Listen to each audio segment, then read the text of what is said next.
ഛത്തീസ്ഗഡിൽ 2 മലയാളി കന്യാസ്ത്രീകളെ മനുഷ്യക്കടത്ത് ആരോപിച്ച് അറസ്റ്റ് ചെയ്ത കേസ് കെട്ടിച്ചമച്ചതെന്ന് CBCI. ഭരണഘടനയ്ക്കെതിരെയും രാജ്യത്തിനെതിരെയും ചില സംഘടനകൾ പ്രവർത്തിക്കുന്നു. വിഷയത്തിൽ ഇടപെടണമെന്നാവശ്യപ്പെട്ട് പ്രധാനമന്ത്രിക്ക് നിവേദനം നൽകിയെന്നും CBCI വക്താവ് റോബിൻസൺ റോഡ്രിഗസ് പറഞ്ഞു. These all are fabricated cases.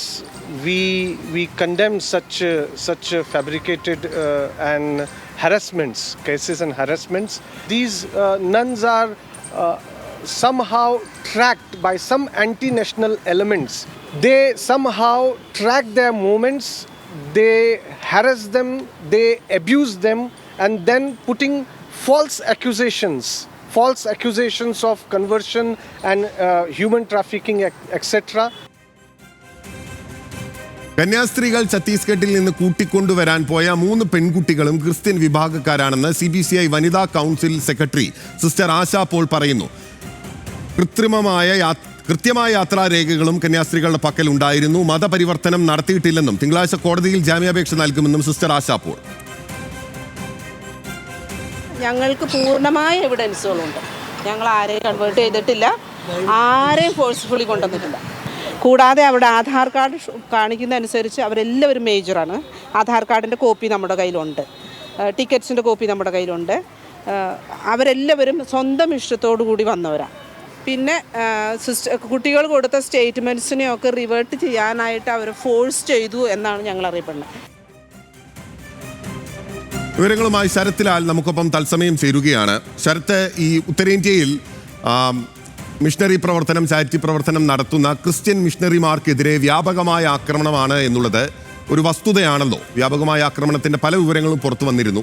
ഇതിപ്പോൾ ഈ 2 സിസ്റ്റർമാരെ അറസ്റ്റ് ചെയ്തത് അല്ലെങ്കിൽ കസ്റ്റഡിയിൽ എടുത്തിട്ടുള്ളത് തീവ്ര ഹിന്ദു സംഘടനകളുടെ സമ്മർദ്ദത്തെ തുടർന്നാണ് എന്ന വിവരങ്ങൾ കൂടി പുറത്തു വരുമ്പോൾ CBCI എന്തൊക്കെയാണ് പറയുന്നത്? ഇപ്പോൾ ഈ സിസ്റ്റർമാർ എവിടെയാണുള്ളത്?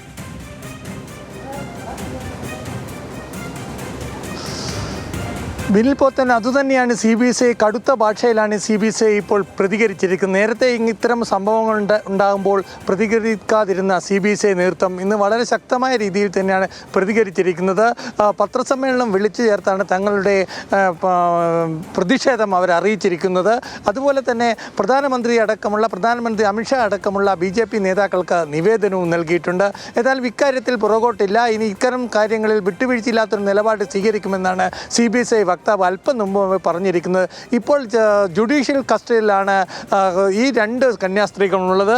അതായത് സിസ്റ്റർ വന്ദന ഫ്രാൻസിസും സിസ്റ്റർ പ്രീതി മേരിയുമാണ് ഇപ്പോൾ ജുഡീഷ്യൽ കസ്റ്റഡിയിലുള്ളത്. അവരെ നാളെ കോടതിയിൽ ഹാജരാക്കും. 3 വകുപ്പുകളാണ് ഇവർക്കെതിരെ കെട്ടിച്ചമച്ചിരിക്കുന്നത് എന്നാണ് CBCI പറഞ്ഞിരിക്കുന്നത്. പോലീസ് പറയുന്നത് മനുഷ്യക്കടത്ത്, അതേപോലെ തന്നെ മതം മാറ്റം, നിർബന്ധിത മതമാറ്റം, അതേപോലെ കുട്ടികൾക്ക് അവകാശ ലംഘനം, ഈ 3 വകുപ്പുകളാണ് ഇപ്പോൾ ചേർത്തിരിക്കുന്നത്. ഇതനുസരിച്ച് ഇപ്പോൾ ജുഡീഷ്യൽ കസ്റ്റഡിയിലുള്ള 2 സിസ്റ്റർമാരെയും നാളെ രാവിലെ കോടതിയിൽ ഹാജരാക്കും.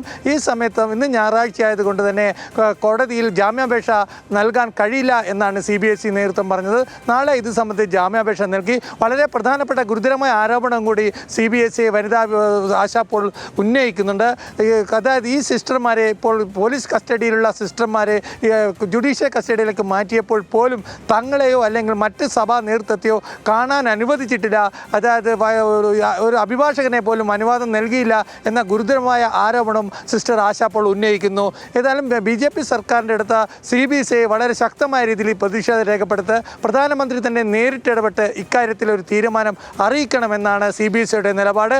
ഇവർ ഭരണഘടന ഉറപ്പു നൽകുന്ന മതസ്വാതന്ത്ര്യവും സഞ്ചാര സ്വാതന്ത്ര്യവും തങ്ങൾക്ക് ഉറപ്പ് വേണം എന്നാണ് CBCI ആവശ്യപ്പെട്ടിരിക്കുന്നത്. ബിനിൽ, ഓക്കെ, എന്തായാലും ഈ പ്രവർത്തനം നടത്താനുള്ള ഭരണഘടന നൽകുന്ന സ്വാതന്ത്ര്യം ഉറപ്പാക്കണം.